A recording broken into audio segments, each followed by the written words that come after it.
আমাদের অনন্য স্টোরি সকল প্রকার পার্ট গল্প দেখতে আমাদের চ্যানেলটি সাবস্ক্রাইব করে পাশে থাকা বেল আইকনটিতে ক্লিক করে অল নোটিফিকেশন অন করে দিন। আওলাদ এ কথার পর স্ত্রীকে খুব মেরেছিল। আলতা যে তার মেয়ে সে বিষয়ে কোনো প্রকার সন্দেহের অবকাশ নেই আলতার মুখ দেখলে। শুধু গায়ের রংটাই তার মাকেও ছাড়িয়ে গেছে। নকশি সাদা সুন্দর, কিন্তু আলতার গায়ের রং ফর্সার মধ্যে হালকা একটা গোলাপি আভা ছড়ানো। চোখ দুটো তার কালো না হয়ে হেজাল কিংবা নীলচে হলে হয়তো তাকে মিশরীয় কন্যা বলে চালিয়ে দেয়া যেত, কিন্তু আলতার নাক, ঠোঁট, চিবুক কিছুই তো বাবার চেয়ে ভিন্ন হয়নি। আওলাদ শ্যামবর্ণ হলেও তার চেহারায় চমৎকার এক জৌলস আছে। 40-এর ঊর্ধ্ব বয়সে এসেও। সে কেন, তার বন্ধু কাশেম তো আলতাকে দেখেই বলেছিল এই মেয়ে তার, তাতে সন্দেহ নেই। আর নকশিও মেয়ে হিসেবে সৎ তা আওলাদ বিয়ের পরই বুঝেছে। একদিনই এমন মার মেরেছে আওলাদ তার দ্বিতীয় স্ত্রীকে। তারপর সে মহিলা ভুল করেও বলেনি কিছু নকশি আর আলতাকে নিয়ে। বাড়িতে নিজের ভাগের দুটো বড় বড় ঘর আওলাদের। তার একটাতে দুটো ঘর আর একটা বারান্দা নিয়ে থাকে সে। এক ঘরে 2 ছেলে, অন্য ঘরে তার স্বামী স্ত্রী। বারান্দার ঘরে খাওয়া দাওয়া চলে। যেদিন থেকে মাথায় ঢুকলো নকশি আর আলতাকে সে বাড়ি ফিরিয়ে নেবে, সেদিন থেকেই সে অন্য বড় ঘরটি সাফ সাফাই শুরু করেছে। সেখানে 2টো ঘর আর একটা খোলা বারান্দা আছে। আওলাদ ভাবছে খোলা বারান্দাটাকে সে দেয়াল টেনে দরজা আর জানালা লাগাবে। সে শুনেছে নকশি পড়াশোনা করে হাই স্কুলে মাস্টারি করে। তার মেয়ে আলতাও বড় ক্লাসে পড়ে, মেট্রিক দিবে।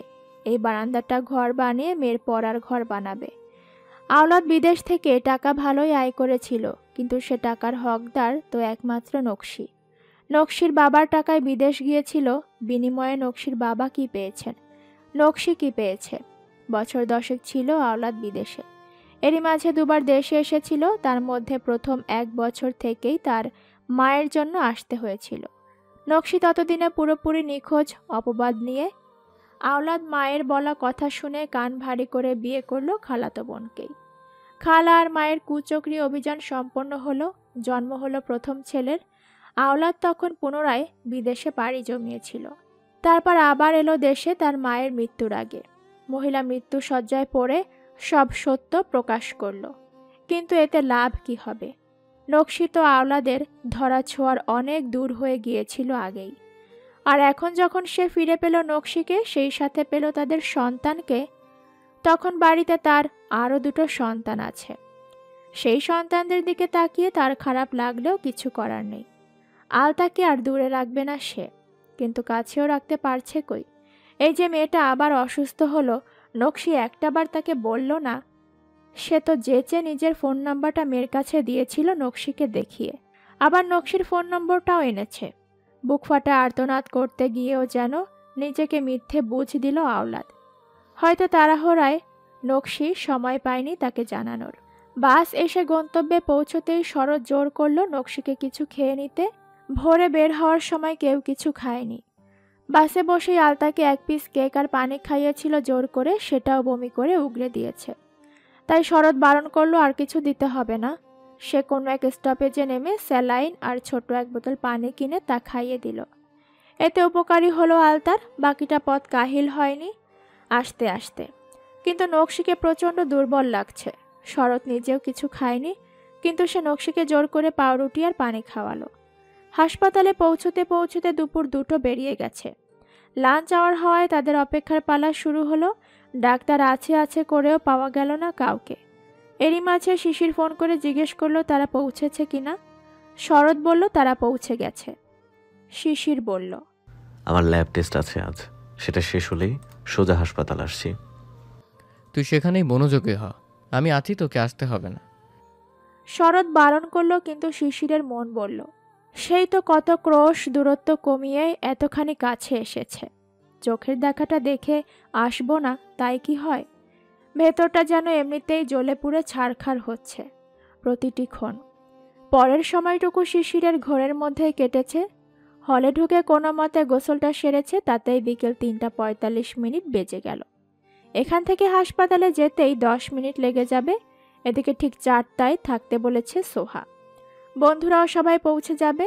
সে কি একটা টেক্সট করে দেবে সোহাকে, দেরি হবে বলে?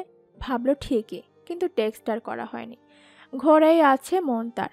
দ্রুত হাতে কালো একটা শার্ট আর কালো খুব সিম্পল একটা জিন্স পরে দুহাতে ভেজা চুলগুলো পাট করে ফোনটা পকেটে ঢুকিয়ে বেরিয়ে পড়ল শিশির।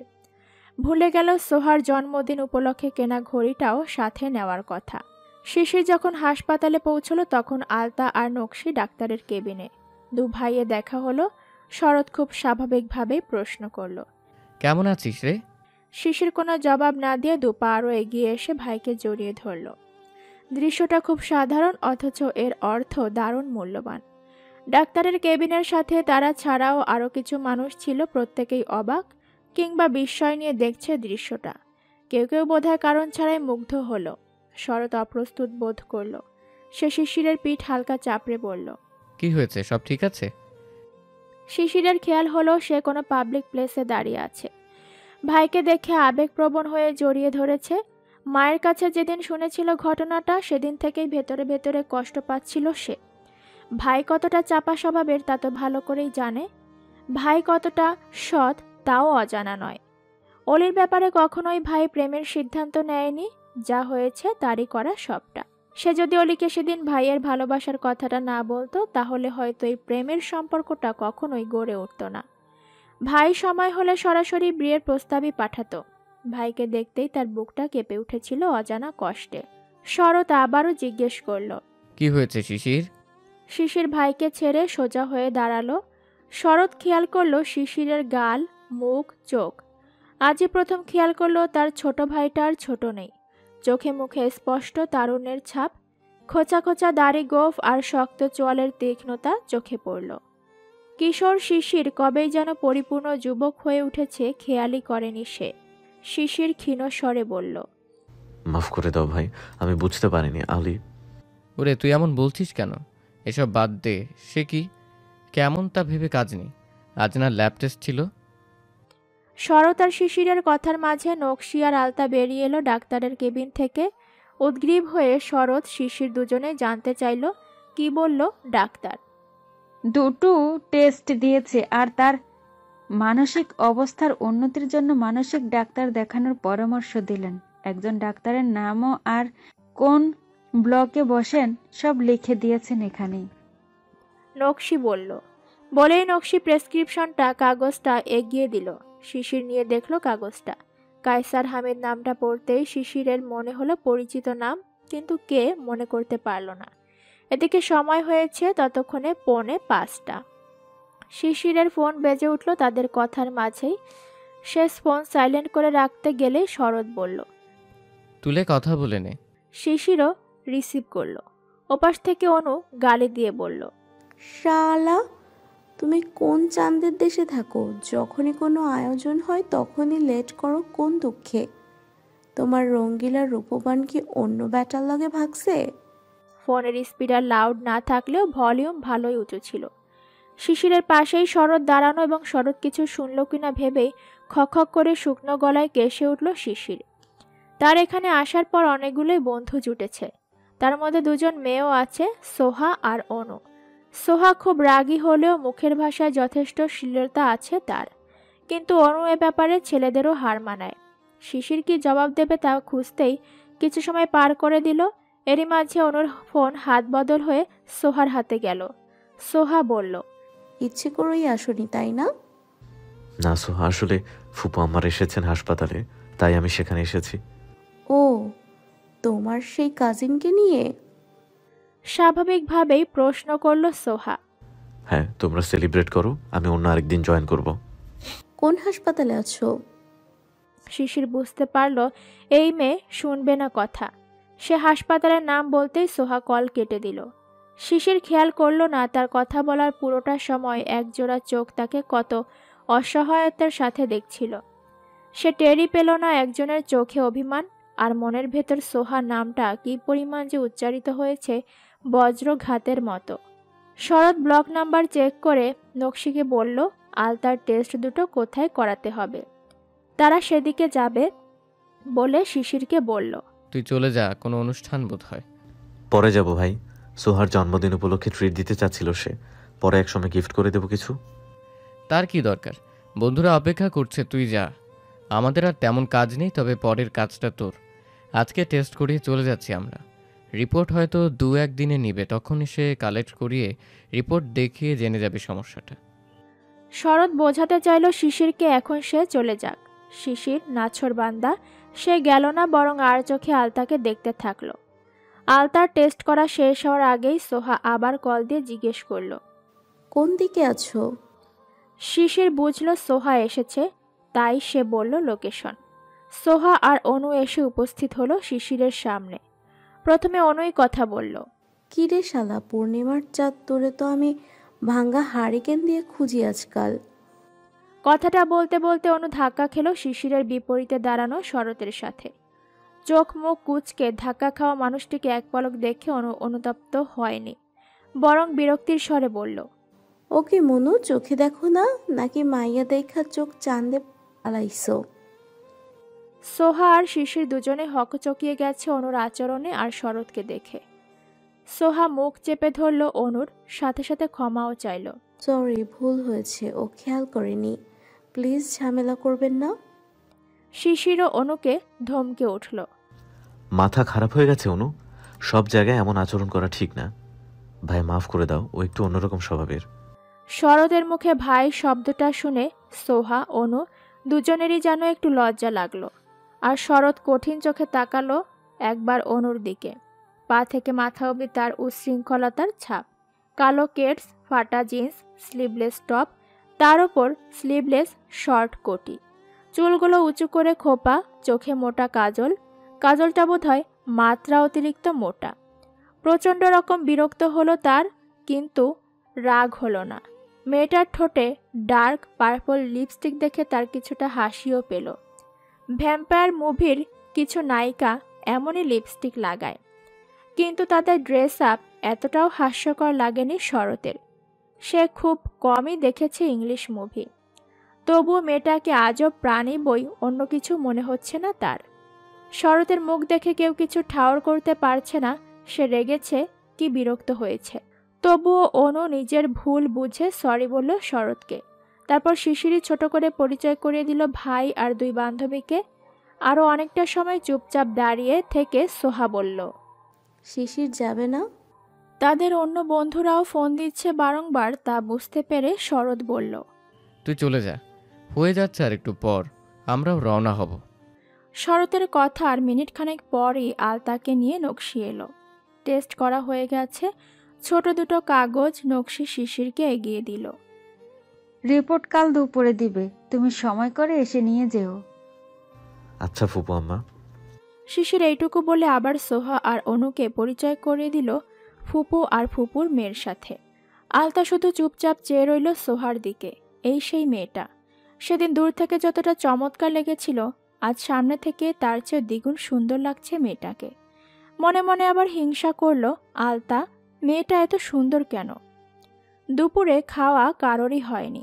শরৎ খাওয়ার জন্য নকশিকে বলতে যাচ্ছিল, তখনই সোহা আবদার করল তাদের সাথেই খেয়ে যেতে। পরে না হয় অনুর গাড়িতে করে তাদের বাস স্ট্যান্ডে ছেড়ে আসবে। শরৎ বক্র চোখে একবার দেখল অনুকে, পরক্ষণে বলল না, তারা এদিকে হালকা কিছু খেয়ে বেরিয়ে পড়বে। সোহা জোর করল, শিশিরও একবার বলল, কিন্তু নকশি আর আলতা কেউ রাজি হলো না। আলতা শুধু ভাবল যত তাড়াতাড়ি সম্ভব সে এই শহর ছেড়ে যাবে। এই শহরের বাতাসটাও তার বিষাক্ত লাগছে খুব, তার কারণেই আরও দ্রুত চলে যেতে হলো তাদের। যাওয়ার সময় অনু একবার খুবই বিনয়ের স্বরে শরৎকে বলল তার গাড়িতে করে বাস স্ট্যান্ডে পৌঁছে দেবে। শরৎ হাসি মুখে না করে দিল। চট করে কখনো একটা মানুষকে ভালোবাসা যায় না, আবার হুট করেই কাউকে ভুলেও যাওয়া যায় না। প্রত্যেকটা জিনিসেই প্রকৃতিগতভাবে একটা নির্দিষ্ট সময় থাকে। আলতাকে নিয়ে যেদিন হাসপাতালে গিয়েছিল শরৎ আর নকশি, সেদিনই হঠাৎ করে আগ হলো অলির। ঘটনাটা প্রথমে চাপা ছিল গ্রামে। আগদের খবরটা অলির আত্মীয় স্বজনরাও অনেকে জানত না। ভীষণভাবে গোপনীয়তা বজায় রেখে তবেই সম্পন্ন হয়েছিল কাজটা। আর সবটাই ছিল অলির অতি চালাক বাবার কারসাজি। অলি একটু আপত্তি তুলেছিল, কারণ পাত্রের সাথে এখনো তার ঠিকমতো দেখা সাক্ষাৎ হয়নি। কিন্তু অলির বাবার চিন্তা ছিল অন্যরকম। মেয়ের বিয়ে ঠিক হয়েছে সবে, আর তখনই কানে এলো মেয়ে এলাকায় একজনের সাথে সম্পর্কে জড়িয়েছে। মেয়ে এখন মুখে যতই বলুক সে প্রেম করেনি, সত্যিটা তো এলাকার অনেকেই জানে। আর আহসানুল্লাহ মাস্টার একদিন দুজন মুরব্বি নিয়ে এসে উপস্থিত হয়েছিল। তার প্রস্তাব সরাসরি ফেলে দেওয়ার মতো নয় বলে সেদিন কথা কাটিয়েছে বাড়িতে আলোচনা করে জানাবে। কিন্তু এই আলোচনার ধারে কাছেও যেতে চায় না সে। শরৎ নিঃসন্দেহে ভালো, যোগ্য ছেলে, কিন্তু ভালো ধুয়ে কি পানি খাবে? কোথায় সেই গাড়িওয়ালা মস্ত বাড়িওয়ালা ছেলে, আর কোথায় শরৎ মুদি দোকানে? শরতের ব্যবসা ভালো চলে, ঘরে অভাব নেই, কিন্তু ব্যবসা সবসময় ভালো চলবে তার কি নিশ্চয়তা? এমন আরও অসংখ্য যুক্তি নিজে নিজে দাঁড় করিয়ে লোকটা চুপি চুপি আক্তটাই করিয়ে দিল। কে যেন বলেছিল শরৎ ভোর রাতেই নকশিদের সাথে ঢাকা গিয়েছে, আর সে কারণেই অলির বাবা অনেক রকম চালাকি করে ঘটকের সাথে কথা বলে একটু উল্টো চাল দিল। ব্যাস, এতেই সন্ধ্যের পর অলির আক্তটা হয়ে গেল। তবে এসব বিয়ে শাদী, প্রেম ভালোবাসা বেশিক্ষণ চাপা থাকে না। অলির বিয়ের কথা চাপা রইল না। পরের দিন সকালেই শরৎ দোকান খুলতে গিয়ে ঘটনাটা শুনল। কিছুক্ষণ থম মেরে ধরে বসে রইল এক জায়গায়। তারপর আবার নতুন উদ্যমে কাজে মন দিল। দিনরাত তার কাটে দোকানে ব্যস্ত থেকে। তার আগে তার আর আহসানুল্লাহর দোকান বন্ধ হতো রাত 9টায়। এখন বাজারে সকল দোকান বন্ধ হবারও আধ 1 ঘন্টা পর বন্ধ হয় শরতের দোকান। গ্রামাঞ্চলে রাত 11টা মানে কারো কারো জন্য মধ্যরাত প্রায়। শরৎ সেই রাতেই বাড়ি ফেরে।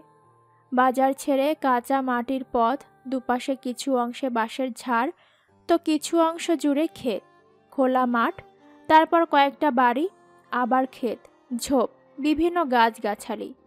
তারপরই শুরু তাদের পাড়া। নিকষ অন্ধকারে হুতুমের ডাক, ঝিঝির ডাক, আরও কত কি ডাকে, কোনো কিছুই কানে যায় না তার।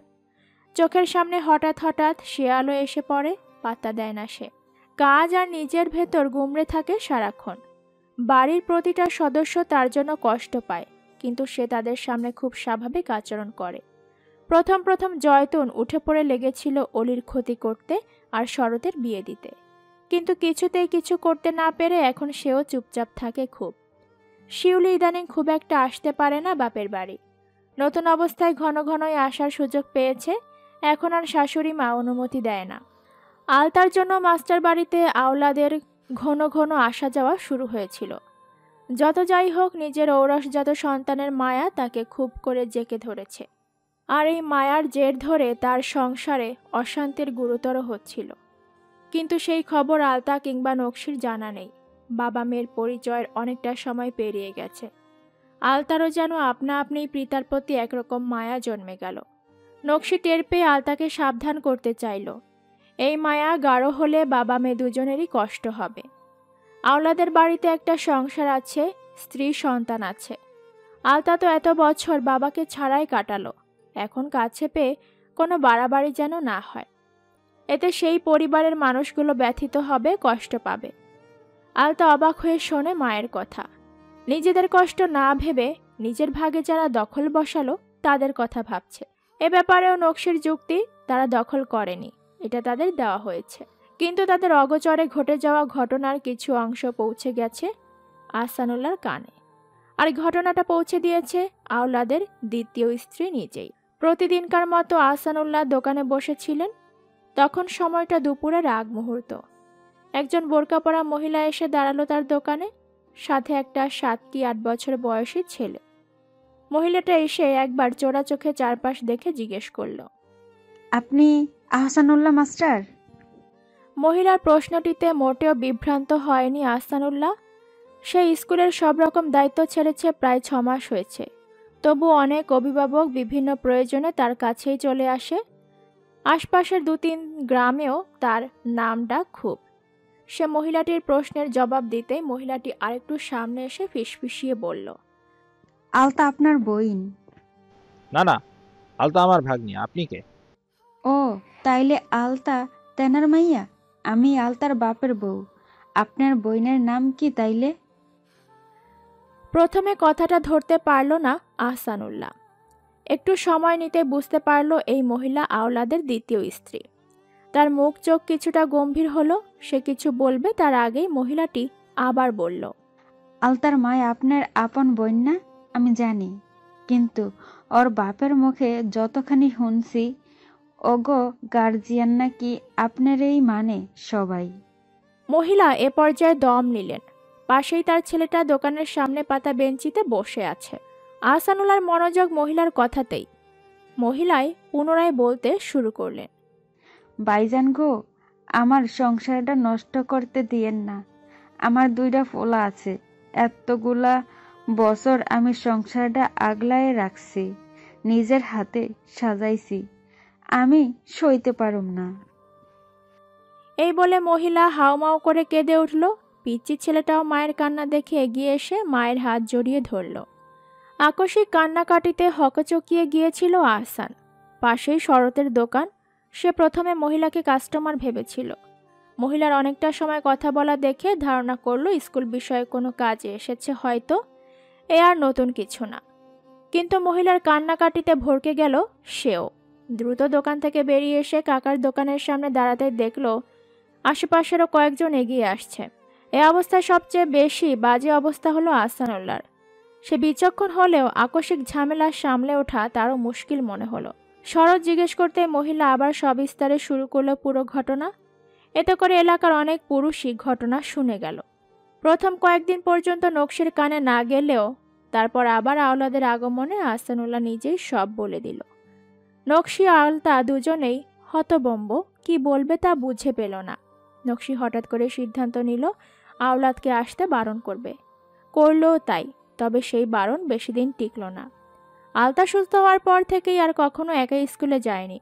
সকালের সময় যেতে শরৎ নিজেই দিয়ে যেত স্কুলে, কখনো কখনো আহসানুল্লাহ। ছুটির সময় মা মেয়ে একসাথে ফিরতে লাগলো। এরই মাঝে আওলাদ অনেকবার এলো, মেয়ের সাথে দেখা করলো, তবে সবটাই নকশির আড়ালে। জোর জবরদস্তি মেয়েকে কিছু কিছু টাকাও দিয়ে গেল। শরৎ একদিন বারণ করেছিল, পরবর্তীতে তার মনে হলো দরকার নেই। সন্তানের জন্য বাবার নিশ্চয়ই কষ্ট হয় খুব। আহসানুল্লাহ জানলো কথাটা এবং তারপরে শেষ মুহূর্তে নিজ থেকে একটা কথা বলে বসলো আওলাদকে। সময়টা শীতের শেষ দিনে। আলতা টেস্ট পরীক্ষার প্রস্তুতি চলছিল। আলতাকে নিয়ে স্কুলে যাওয়ার পথে আওলাদকে দেখল। আলতার সাথে কয়েক মিনিট কথা বলতে দিল আহসানুল্লাহ। আলতা যখন বাবা আর মামার কাছে বিদায় নিয়ে স্কুলে ঢুকে গেল তখন আহসানুল্লাহ বলল, তোমার সাথে আমার কিছু কথা আছে আওলাদ। কন আহসান ভাই?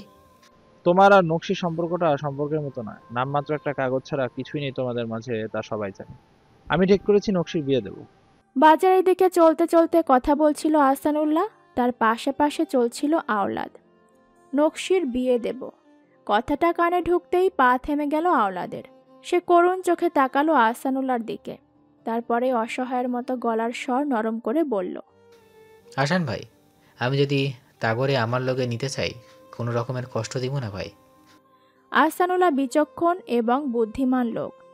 সে জানে এখন যদি আওলাদ তার স্ত্রীর আগমন এবং তার কাছে বলে যাওয়া কথাগুলো জানে, তবে এই অশিক্ষিত বোকা লোকটা অন্য আর 10টা বোকা পুরুষের মতোই হয়তো বাড়ি গিয়ে স্ত্রীকে পেটাবে অথবা গালিগালাজ করে নিজের মতো করে মানিয়ে নিতে চাইবে। কিন্তু এই মানিয়ে নেওয়ার পর কি নকশির সেখানে সুখ হবে?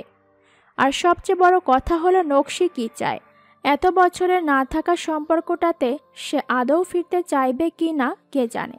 আর সে কারণেই আহসানুল্লাহ এখানে এই নির্জন পথেই কথাটা তুলেছে, নিজের মতো করে আওলাদকে একটা বুঝ দিতে এবং নিজেও আওলাদের মনোভাব বুঝে নিতে। তার ধারণা স্পষ্ট হয়নি, তাই সে বলল, তুমি তাদের কষ্ট দিবে না তা কি করে মানি আওলাদ? নকশি আমাকে শুধু মুখেই ভাই বলে না, মন থেকেই মানি। আমিও তাকে আমার বন্ধুর অভিভাবকের মতো আগলে রেখেছি আজ প্রায় 16 বছর হতে চলল। যখন তোমাকে তার পাশে দরকার ছিল তখন তুমি মাথা উঁচু করতে পারোনি। তোমার মায়ের মুখ তুমি চেষ্টা করলে আগেই আটকাতে পারতে, তুমি করোনি। থাক সেসব অতীত, কিন্তু এখন ঘরে তোমার স্ত্রী সন্তানেরা আছে। 2 সংসার একসাথে রাখতে গেলে হাঁড়িতে ঢোকাঢুকি তো লাগবেই, এর বেশিও কিছু হতে পারে। তাই আমার মনে হয় তোমাদের বিচ্ছেদের এবার সম্পূর্ণরূপে হওয়া উচিত। নকশিকে আমি নিশ্চয়ই যোগ্য কারো হাতেই দেবো। আজকাল 32-33 বছর বয়সী নারীর জন্য ভালো পত্র পাওয়া মুশকিল নয়। পথ ফুরিয়ে গেছে। আওলাদ আর আহসানুল্লাহ এসে দাঁড়িয়েছে দোকানের সামনে। আহসানুল্লাহ পকেট থেকে চাবি বের করে দোকান খুলতে খুলতে আর চোখে একবার দেখলো আওলাদকে। তার মুখের অভিব্যক্তি কেমন তা বোঝার চেষ্টা করলো, কিন্তু কিছুই বোঝা গেল না। আওলাদার বেশি সময় না নিয়ে চলে গেল। আহসানের কথার জবাব বাকি রয়ে গেল সেদিন। এরপর সময় করে একটু আলাদা করে বসলো আহসান। তার সাথে উপস্থিত ছিল বাড়ির নারী সদস্য শিফা আর জয়তুনও। আহসান একই রকম কথা বলল নকশিকেও, আর এ কথাতেই যুক্ত করলো নকশির বিয়ের কথাটা। নকশি শুরুতেই আঁতকে উঠেছে বিয়ের নামে। সে এক মুহূর্ত ব্যয় না করে বলে দিল, মেয়েকে অসহায় করে সে নিজের জীবনে কিছুতেই আর রং ঢালতে পারবে না। রঙিন জীবন যদি তার পাওয়ার ইচ্ছে থাকতই, তবে মেয়ে যখন ছোট ছিল তখনই করত। তার পক্ষে এখন আর কিছুতেই সম্ভব নয়। ঘরের আলোচনা আর এগোয়নি সেদিন। সবাই যখন আহসানের ঘর থেকে বেরিয়ে গেল, ঠিক তখনই শিফা খেয়াল করলো পাশের ঘরের দরজায় আড়ালে লুকোনো আলতাকে।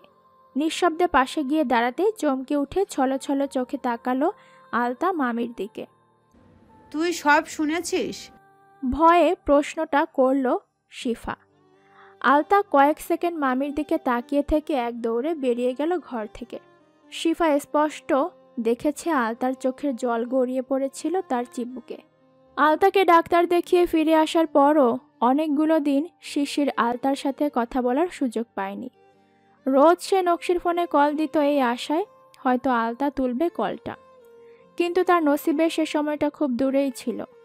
অনেক দিন পর ভাগ্য সুপ্রসন্ন হলো। বসন্তের শেষ দিকে এক বিকেলে কল দিতেই ফোনটা তুলল আলতা।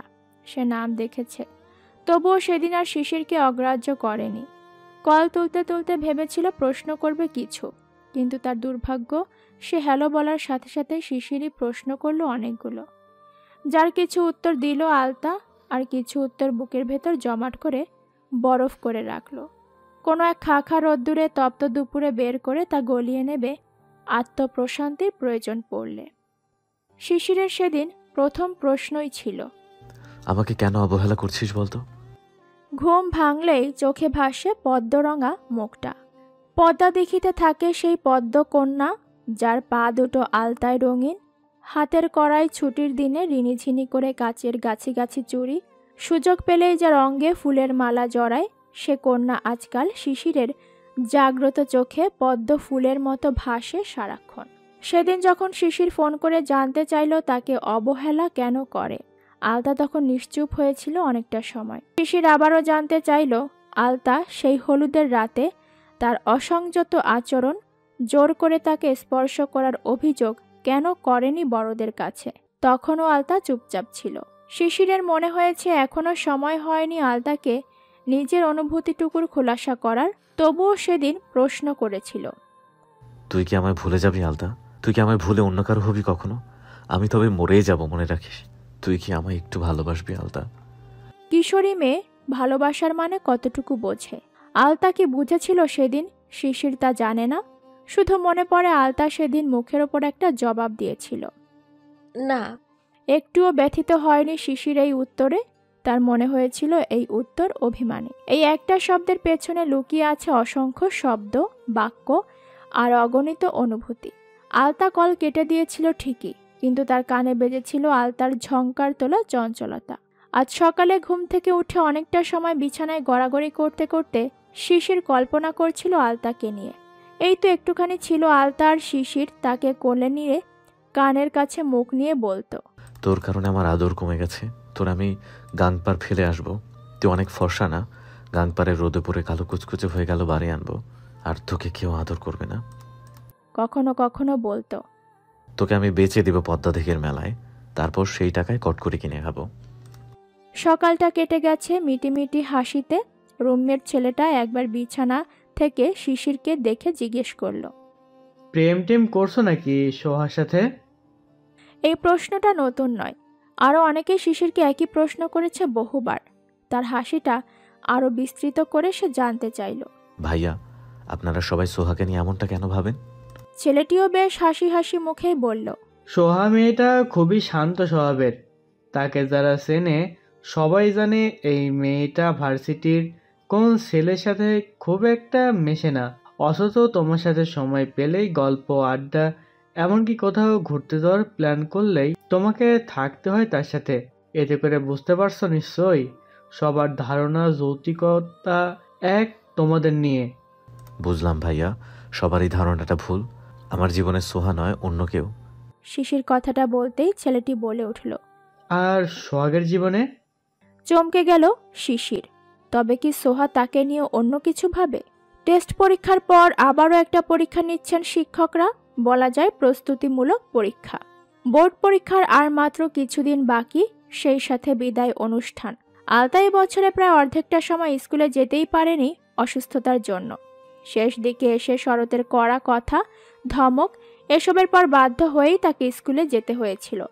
মায়ের বিয়ে নিয়ে মন খারাপ করবে সেই সুযোগটাও শরৎ তাকে দেয়নি। ওদিকে শিশিরের সাথে ফোনে কথা হওয়ার পর থেকেই যেন তাদের মধ্যকার সম্পর্ক খুব স্বাভাবিক হয়ে উঠেছে, অনেকটা আগের মতো। শিশির নিয়ম করে তাকে সাজেশন পাঠায়, ভিডিও কলে বিভিন্ন পড়া চেক করে, আবার বুঝিয়েও দেয়। শিশিরের নিজেরই একজন পরীক্ষার্থী স্টুডেন্ট আছে, আর সেই সুবাদে আলতার পড়াশোনার ব্যাপারটা তার জন্য সামলে নেওয়া খুব সহজ হয়ে গেছে। মোট কথা আলতার আজকাল রাগ হয় খুব। শিশির ভিডিও কল করলেই সে দেখার জন্য চোখ তোলে, কিন্তু শিশির হুটহাট ধমকে বলবে নজর শুধু পড়ায় থাকবে। আলতাও তাই করে, কিন্তু পরক্ষণেই তার মনে হয় শিশির তাকে তাকিয়ে দেখছে। ধরাও পড়েছে শিশির কয়েকবার আলতার দিকে নজর দেওয়া অবস্থায়, কিন্তু মোটেও আলতাকে কিছু বলার সুযোগ দেয়নি। বাড়িতে কারো কাছে অস্বাভাবিক লাগে না শিশিরের এমন ফোন কল আর আলতাকে পড়ানো নিয়ে। শুধু শিফা হাসে খুব। সে মাঝে মধ্যে ছেলের সঙ্গে কথা বলতে গিয়েও মশকরা করে ফেলে। এ যেন খুব সহজ ব্যাপার, কিন্তু শিশির লজ্জা পায় মায়ের আচরণে। মা তার সাথে প্রেমিকা নিয়ে ঠাট্টা করে। শিশির বোঝে মা আলতাকে ইঙ্গিত করে, কিন্তু এখনো মাকে খোলাখুলি সবটা বলার সাহস হয় না, সংকোচ হয় খুব। ছোট থেকে তো এতটা ফ্রি ছিল না। শহুরে অভিভাবকদের মতো মা কিংবা বাবা কারোর সাথে তার কথাবার্তা বন্ধুত্বপূর্ণ ছিল না কোনোদিন। বাবার আদর এবং কথাবার্তায় বরাবরই বন্ধুত্ব ছিল, কিন্তু তার পক্ষ থেকে একটা সূক্ষ্ম দেয়াল ছিল। তাই এখন চাইলেও সে বলতে পারছে না। আলতাকেও সে সরাসরি ভালোবাসি কথাটা বলেনি, আর এখন বলতে চাইছেও না। সামনে আলতার বোর্ড পরীক্ষা, এখন তোমরা এসব নিয়ে আলোচনা করবে না। উঠোনের এক কোণে বসে শিফার মাথায় তেল দিয়ে দিচ্ছিল জয়তুন। তখনই দু জামিলা গল্পে গল্পে নকশির কথা তুলে আফসোস করছিল। বাড়িতে এই মুহূর্তে শিফা আর জয়তুন ছাড়া কেউই ছিল না। আহসানুল্লাহ কোনো এক প্রয়োজনে দোকান বন্ধ করে বাড়ি ফিরেছিলেন। তখনই টিনের গেট ঠেলে ভেতরে ঢুকতে ঢুকতে শুনতে পেলেন শিফা বলছে,